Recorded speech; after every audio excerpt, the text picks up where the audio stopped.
Okay, so hello everyone, and welcome to this first chapter of The Work of Art. The Work of Art is our series of online dialogues around art, its working processes in terms of creation, production, and labor, within the framework of the smARTplaces project. My name is Julia Morandeira, and I'll be moderating today's conversation together with Johanna Burton here and Itziar Barrio,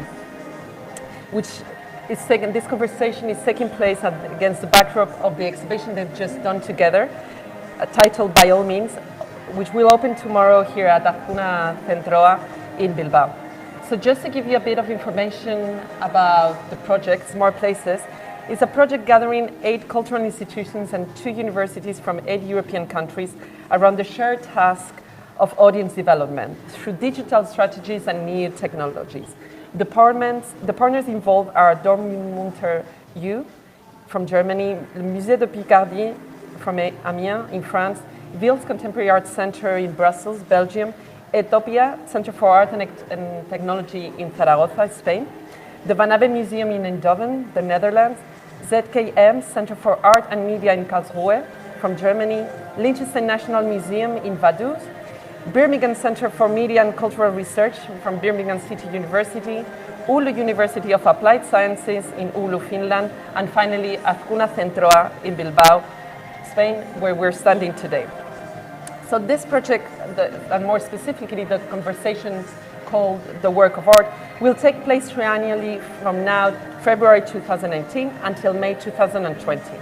It's a program consisting of live stream conversations, consisting of a brief Q&A streamed through Facebook Live, and each of them will be hosted in a different smARTplaces partner, engaging with different speakers connected to the context hosting each dialogue, be that programming, the exhibitions, the city, or even the architecture of the institution hosting the conversation. The idea behind this initiative is to open up a different interface of the institution to summon other audiences, enabling them to virtually connect with the agencies and the processes that craft the fabric of the art world, its professions, its institutions, its methodologies and logics, as well as its conflicts and much more. So to take part of the conversation, you just have to send us your questions through the Facebook stream by using the hashtag #TheWorkOfArt. Well, now, it's a true pleasure to have you both here as the first guests in this inaugural session, in which we would like to further explore and discuss, taking also the occasion of the show that you've made together, to reflect on what does it mean, this collaboration between artists and curating in the exhibition making. So maybe a first question to start would be to ask you, how did you start working together for this show, for the show By All Means? You want to start? Sure, I'm happy to start. It's a pleasure to be here and to be in conversation with you both here. We've been installing for the last few days, so if we were already, I think, in sync in terms of working together, we're even more so now. Itziar and I are both engaged in an art world that's both local and global, and there are kind of ways in which you find each other in terms of interests. My own background is heavily focused on feminist practice and performance practice. Itziar also, I think, is locatable in both of those areas. And through kind of 6 degrees of separation, we found each other about 3 years ago when there was a really wonderful show put on at Participant, which is an important alternative space in New York. And we started working together then on the project that actually is up now, which we just finished installing about 5 minutes ago. Definitely. Yeah, I don't think I have much more to say. It's just like, the collaboration started like, as Johanna said, like, 2 years and a half ago, and has been taking place through our living both in New York and meeting over time, but also a very intense week of work here and a lot of discussions around the topics conceptually, but also the display of the exhibition. Yeah, and coming from the same interest that we have in the sense of the same things. So Itziar, how would you describe the role of collaboration in your practice, also taking in consideration this show that you've just produced? Yeah, well, this show is an example of that, because working with a curator for me is a dialogue. I mean, I'm not the kind of person that is just gonna do whatever with my work. I like to have a dialogue with almost anything. So of course with curators that I work with, but specifically this exhibition has been designed in collaboration of all of us, Johanna Burton, projects, and Ken Saylor and me. And that will be one specific kind of collaboration that is reflect on the display. But also, I mean, in each project I have many collaborators. Like I don't know, I show here like 4 projects, and there are like from performers to historians, writers, musicians. So I mainly collaborate. It's like a big thing in my practice. Okay. And maybe also thinking in a much more broad context of what is curating and what is artistic practice, how do they come together, where do they intersect? Johanna, you're also director of the education department and of also audience development at the New York New Museum. Yeah. So could you actually discuss a bit further what is curating in your practice, Sure. which actually bridges between the educational, but also rethinking the institutional in your position? Sure. I mean, I'm in a really unique position at the museum I work in that education is not seen as a supplement to exhibitions, but actually kind of the core of what a museum should do, which is to be thinking about questions that maybe are pertinent to the immediate context of the museum, but also to culture at large. So most of the work that I do, and I think this is applicable to the show with Itziar, thinks about art not as something that is static in a space that somebody comes and is sort of impacted by, but is a mutually reactive space that changes both the artwork and the audience. I think that it's interesting with Itziar's exhibition to think about the way in which pedagogy and education is pretty much, I think, at the core of all of the work in various ways, just opening things up and saying what's behind the thing you're looking at, or how was this thing made, or how might we understand something about filmmaking or performance or production differently. So, you use a lot of very accessible references like Adele, right? Or movies or plays like Streetcar Named Desire that we think we know, and then you open them up and turn them. And that's a process that I feel very familiar with in terms of thinking about many audiences who come with different levels of engagement and being able to meet them in different ways and be exciting. I also think art should make you a little uncomfortable, which rather than just be another spectacle to consume. So hopefully I think we make some people uncomfortable here in a good way, in a positive way. Really already? You know that? I hope so. Me too. Me too.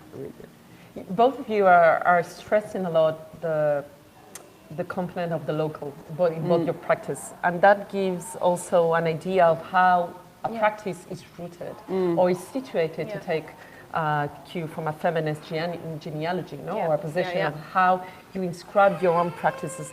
Can you maybe discuss or comment more on that? How does your practice as an artist, for example, is affected by, but also affects your context in which it's inscribed, or where you live also?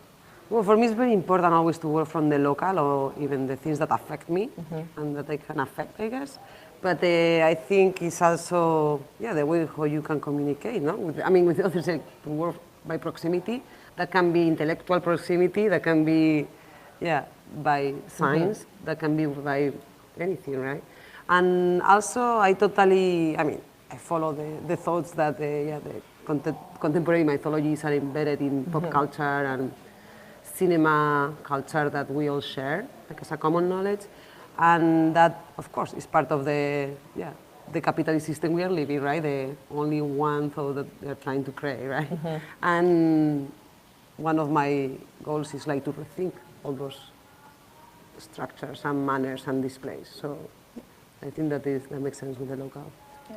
You want to add something? I mean, I can just say that I entered the art world because I wanted to be part of a dialogue that felt really exciting and really urgent, and I believe that art is a place where politics actually get grounded, just because you can see things differently, and the power of the symbolic seems at the root of any kind of radical change. It's a hard moment as an American to think about some of the kind of current climate, and I think really for anybody globally too.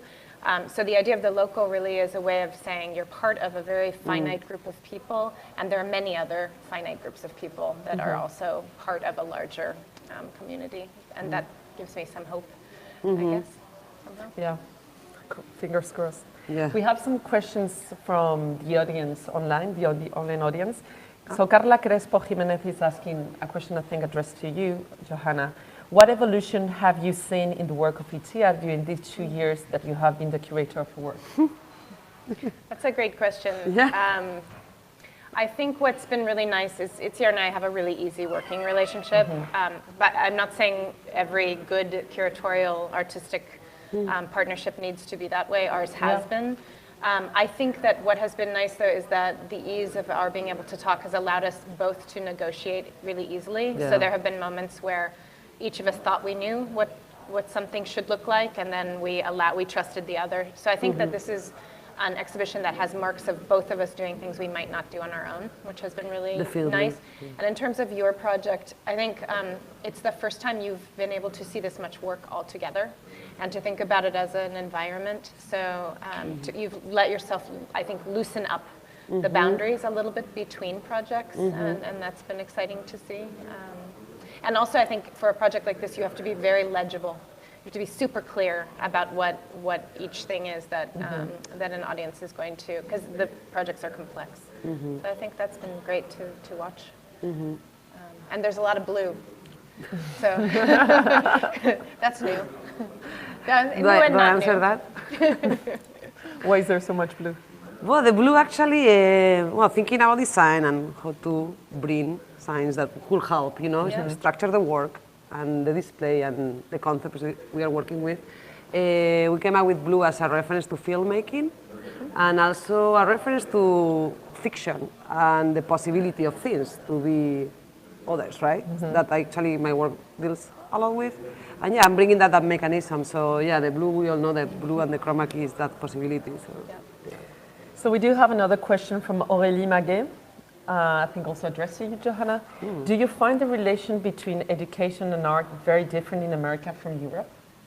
That's also a great question. I actually think I might have more affinities Also for you. with my European counterparts. Yeah. American institutions tend to keep education departments quite separate from curatorial. I work in an institution that's an exception rather than the rule. But we were just talking today about actually a pressure that I actually feel is coming from artists who want to be in dialogue, who want to be within the community of the museum, who want to spend time with community partners, with school partners. And so in a way, what's a relief is that artists are asking for these structures, but I feel that there's more of these structures in Europe, actually. At least the people that I know that are working this way tend to be... Well, definitely there's a pressing urgency of not just reducing the collaboration with artists and institutions and curators to, for example, shows or these types of formats, and to invent other formats in which the knowledge production can take place also in museums, right? Maybe also there's a question that, related to the previous one that I find very interesting, and that I think it's very also specific to our working context, which is how we work with affects. You mentioned that it's true that, the curatorial artist relation doesn't need to be always ideal or happy. It has to be like any other working condition. But it's true that we are in a very specific field in which affects, passion, desire, ideas, and personal work get very much engaged and can be even compromised, jeopardized, or bloom together. So how do you actually negotiate, both of you, with emotions, affects, and those frictions actually in your daily life work? I think it's a super good question because nobody teaches us how to deal with that, and we all deal with that, right? I don't know, how I deal with it, I tend to work with people that I connect, I mean, conceptually, work manners, but also usually personally. I mean, in the long term, doesn't have to be, can be just one project, but that is very important for me. I think there is something in the process that is, if not, become kind of too difficult. I mean, it goes back a little bit to the question that this person asked about how education sits in certain institutions. For me, if I'm not learning from an artist in a context and an audience, it's not interesting. Sometimes learning's hard, and sometimes it's really pleasurable. But making sure that there's something that benefits both parties, which sounds really easy, but is not so easy all the time. No. Yeah, and that has different degrees too. I mean, sometimes. There's another question which we have to, I think, figure it out together. It's by Ralu Ella, and she's asking, what made you to be part of this work? But I think like maybe Ralu can describe it further. Or if there's any question from the audience here, maybe we can take that.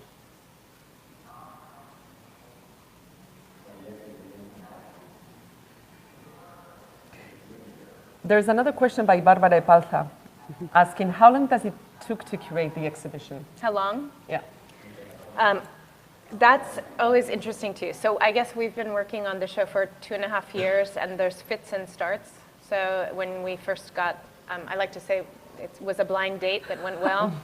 I spent quite a bit of time together just getting to know the work and getting to know the context. I came to Bilbao pretty early on in that moment to see the space and for us to talk about the parameters. Then we did a lot of work with projects and Ken. 2.5 years is the answer, but there were very concentrated periods within that of a lot of dedicated work and thinking. And then we all have other projects, so you dip in and out of this one. Yeah, definitely.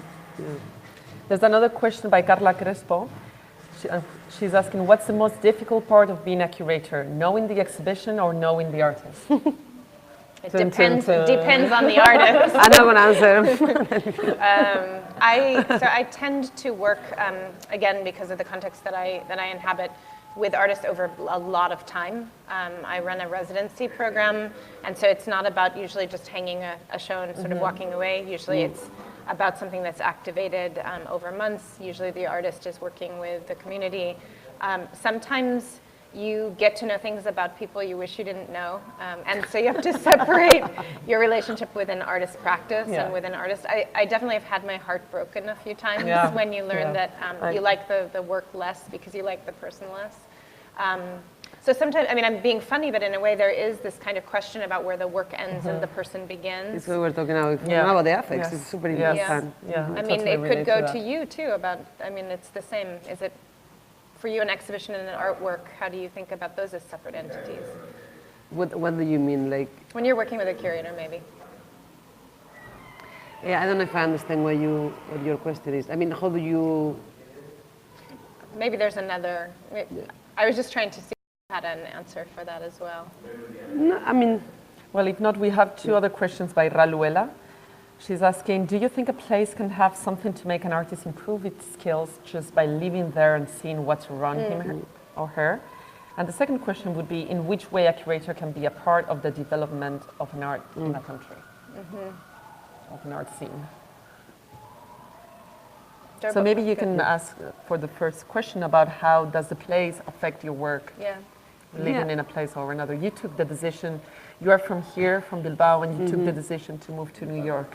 How has that decision affected your career? I mean, I think it really affects me like anything, right? But yeah, has probably allowed me to work there and in other places. It has like more mobility. And I think maybe that specifically related with my practice in the context of like how I work with different communities or even two specific projects that happen here take place in different locations, like precisely because the project is asking for that, like in the making of the movie in different locations. So that, I mean, it's time I go to a context, I actually work with local, like producers, so it's totally embedded in the project. So it's something that I still find fascinating, that how something can mean something different in the context, and I work with that. I definitely work with that aspect. So how do you think as curators develop the art scene in a country or in a specific region or geography? I think that's a great question. I mean, I think artists are often asked to come in and sort of drop into a scene and respond to it. I think curators can actually really nurture, I mean, it's back to the local and global question a little bit. Think about what's happening in a place and what is needed by an immediate kind of community within an institution or within a neighborhood or within a scene even, and listen to that and think about it. I mean, it's interesting too to imagine that I think some people think that art has to be brought to a culture, and usually the fact is that culture has already a lot embedded in it. So I think getting rid of the expectation that somehow you're delivering something that's a deficit, and I think that that's a mode of curating that I find not so interesting, but looking for what's already there, and then figuring out ways to make it more visible and to give it more resources. My main job, I feel like, is allocating resources in a smart way. That's a very good description. I agree. So let's start taking the last questions from the online audience. Paul Long asks, aside from the obviousness of the example of this live broadcasting event, in what ways do you think social media is impacting in art, the artist, or the art world itself? It's a tough one. They're good questions. I think people, I've noticed, come to museums, and like any other event, they're just taking pictures rather than looking. There's a lot of selfies happening in museums, and I can, like, literally people are running into artwork. Like, a lot of new art damage is happening because people are running into sculptures. It's actually true. That's the first impact. And I guess on the one hand, I'm not anti-technology by any means, but I think we're in a moment where people are so enamored of looking through a lens at something else that they may not be looking at the thing itself. So I think our job right now is to figure out things like this, actually, which this is a group of great questions coming at us from people. The great part about technology is I'm from an area of the world where I didn't have access to art, and I could only find it through reading. So it's wonderful to see this kind of engagement. On the other hand, I feel like it's still really important to see something in kind of material form when you can. Yeah, I think what Johanna said, and I think it's just a reflection of what is happening in society, you know? It's a matter of seeing how far can we get and acknowledging that aspect, not getting lost into it, like breaking the piece, or just like, I don't know, posting about whatever without leaving the experience, actually, you know? So, One of the last questions posted is by Johanna Burton, who's asking where is the difficulty into syncing the work between the curator and the artist, no? Do you have, both of you, the same point of view or the same idea, or where are the conflicts and the frictions? And how this can be productive, actually? Well, it has been pretty much like a nice dialogue so far, and I think we ended up like having the product right now. But I think it's, as Johanna was pointing out before, for me it was a matter of like trust. Sometimes I will trust her if she has a strong opinion. Sometimes she did that with me, and surprising each other in that process, no? I mean, I think this question and others have pointed to the fact that people still are unresolved in what curators do. Yeah, maybe it's that. Etymologically, it just means to take to care for. And obviously, when you're talking about old work, that's about conservation. But I think it's really interesting that people still have a lot of different ideas. Am I supposed to convince you of the best way for your work to look, or am I there just to facilitate and help make it happen? And I think, from my part, again, I have a very political, like a very overtly political way of working, which is to get behind certain kinds of artists and practices and to make sure that they're visible and they're articulated. And so it's about, in a way, visibility and resource allotment, but also sometimes I think also pulling back an artist from what they think they see and just allowing a second point of view to be there. Yeah, I think in this process you always wanted to make sure that was clear, the exhibition, but also we're talking, in that sense. No, it's true. Like, with Itziar, and once in a while I would just say, like, why are you doing that? Yeah. Just if there's a reason for it. Yeah, and you were obsessing about that. Like, she's always about the reason, and I am, but she was over obsessing about the reason for everything. So that is what's it's probably annoying, but it's worth no, it's great. And this is, I think, the last question we can take because we're running out of time. But Andrea Arana is asking, do you build an exhibition based on an idea, or do you improvise as long as you're creating it?